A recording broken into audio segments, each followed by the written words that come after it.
আসসালামু আলাইকুম। আজ শুক্রবার মসজিদে গেছিলাম, জুমার নামাজ পড়লাম, আল্লাহ তালা পড়াইছে।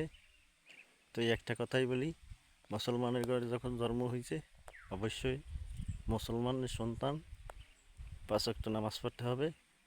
কিন্তু আপনি যতই খারাপ কাজ করেন 5 ওয়াক্ত নামাজ পড়েন, চুরি করেন, ডাকাতি করেন, যাই করেন 5 ওয়াক্ত নামাজ পড়েন। নামাজ সব খারাপ কাজের থেকে বিরত রাখে। আপনি দেখা গেছে নামাজ পড়লেন, একটা খারাপ কাজ করলেন, তাহলে দেখা যায় আপনার নামাজ যদি সঠিক হয় তাহলে আপনার খারাপ কাজটা আর করতে মনে চাইবে না। তাহলে নামাজ যদি সঠিক হয় আল্লাহ তালার ভয় বিচারে ঢুকে যাবে। মনে করেন যতই কিছু করেন নামাজ পড়তেই হবে।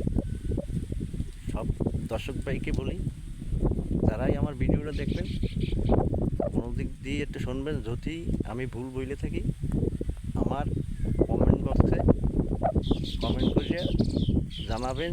আমি যদি ভুল বলে থাকি, আমি ভুল বলছি না সঠিক বলছি সেটা জানাবেন। সবাই ভালো থাকবেন।